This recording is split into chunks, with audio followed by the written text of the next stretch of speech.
Hey guys, short video today. I'm going to be going over the new theories that I've come up with and the new lore that has been released with the new Pressure Raveyard update. There's actually a lot more than you would think. So before we get into all the lore, we have to go over the Raveyard itself because there's bound to be some 5-year-olds in the comments saying, "Oh, you didn't talk about it. What is the Raveyard?" And I don't want to go through that.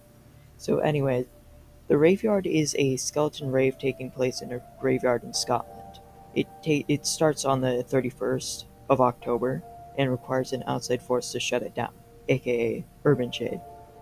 So, the Raveyard we play in takes place as of October 2024, a year before the Black Site lockdown. The player goes through multiple encounters with different entities and eventually stops the rave by turning the G sign back on. With that out of the way, let's actually talk about the lore you really have to think about.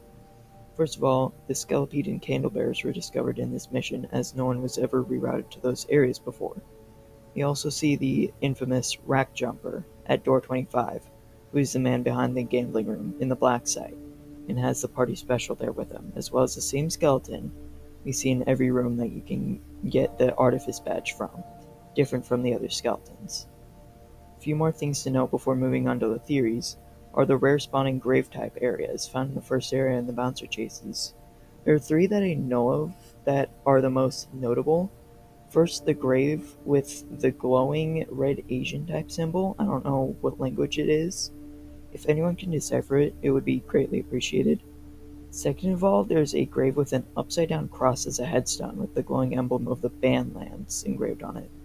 Finally, we have 3 of the abstract art just standing, randomly. Now into the theory part of this video. Let's start with Rack Jumper, the skeleton/skeletons, and the party special. After a cleanup of the catacombs and containment of the Skelepede, it can be assumed that the operatives and janitorial staff found Rack Jumper and the party special still in the spectrum and got contained. Rack Jumper, having no threat and the ability to give people the party special, was given the gambling room, where he resides as of now. The skeletons were locked up as they were unnatural, then released in the containment breach by Sebastian, and they found their ways to any of the 3 artifice rooms.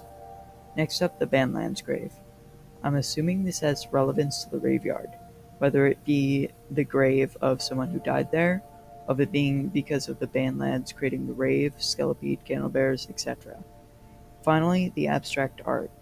Now, I'm not sure on how they got here, as they were discovered in Ireland, but they might have been either a separate group or traveled there. Who knows? Alright, no avoiding this. It's time for you to hear my terrible joke theory. Is Humanoid Seek an infected bouncer from the Raveyard? As we know, Seek can easily create realistic shapes, as seen by the blob things in Damseek on floor 2. And the player wouldn't fit the body shape of Humanoid Seek. So now we have the bouncer. Think about it. They both chase you, they both get stopped by doors, and they both produce a red light. Now, Seek doesn't create the light itself as seen with Damseek. There's no red light except for at the very back of it, which can be assumed to be the humanoid Seek himself. We also know through Easter eggs that Seek exists in pressure, and it would kind of make sense. I don't know.